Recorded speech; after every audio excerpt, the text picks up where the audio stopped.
line, boy, it's time to break it down. Grab a mic, kill the stage, yeah, second nature now. Mama said I make her proud, I told her I made a vow. Just to wait around, in the year I'll put her in a house. Hey, what's up everybody, this is Kniving2303 from KicksOnCourt.com. Today is part 8 of the Air Jordan project, and without wasting too much of your time, let's go ahead and get right into it. Traction on the Air Jordan 8 is very, very good, very solid. Just like the Air Jordan 6 and Air Jordan 7, along with the Air Jordan 2 and 3, the flat-surfaced Air Jordan models have overperformed some of the most recent of basketball shoes, those that even feature herringbone throughout the entire sole, one of which would be the Air Jordan 8.0, which is this model's predecessor or updated version. So in this particular situation, the Air Jordan 8, as far as being a retro model, actually outperformed in most areas, including the traction, than the Air Jordan 8.0, which is definitely a surprise and almost a welcome surprise. As far as the cushion is concerned, definitely is not one of the better cushioned Air Jordan models. That's pretty much a given throughout most of the early models. The Air Jordan 7 is probably the best, along with maybe the Air Jordan 2. This guy here features a encapsulated air unit in the heel and then an encapsulated forefoot air unit as well. You can't really feel them too much just because they are encapsulated within the polyurethane, and the polyurethane is super dense.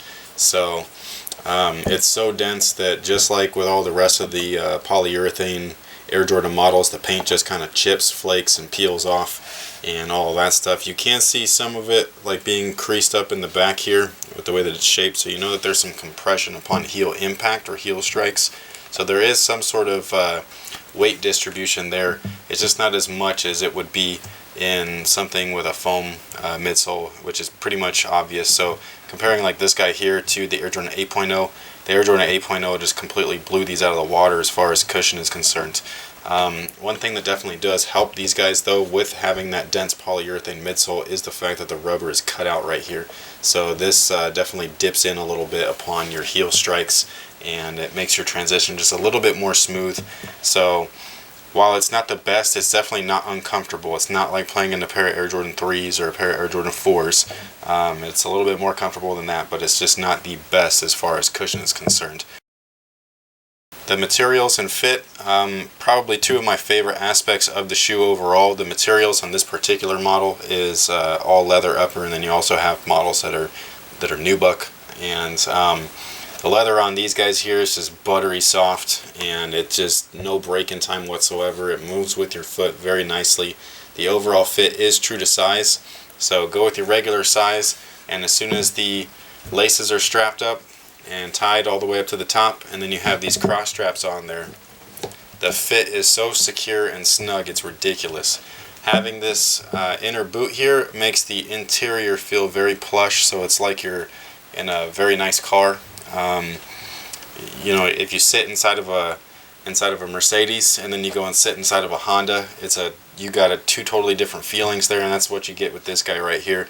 You can stick your foot inside of the Air Jordan 5 and then put your foot inside of a pair of Air Jordan 8s, and just the surroundings that covers your foot with the inner sleeve makes a huge difference, and it just feels a little bit more plush. So the materials I think are awesome. The fit is awesome, very secure, true to size, and once these straps are laced up, you have a very great lockdown, almost better than any shoe that I've ever worn. Ventilation, very self-explanatory. It pretty much sucks. There are perforations throughout. It's just not that much, and it doesn't do much. You know what I mean? This leather doesn't breathe very well, and then inside they have the inner boot here. I don't know why they never perforated this here the way that they did with the Air Jordan 6 and 7. That just kind of confuses me, but you know, the lockdown itself cancels out that slipping and sliding that you would get inside of the shoe from having so much moisture. And even with these having a full leather upper, because they're strapped down to your foot, it retains its shape throughout the game, which is fine. So the ventilation isn't going to hurt their performance at all. This is going to be more of your personal preference. If you don't like your feet to be kind of confined or restricted in that sense, you like to have some airflow, this is not going to be a model for you. If you don't mind, then by all means grab a pair and play As far as support is concerned, the support overall is very basic, pretty minimal.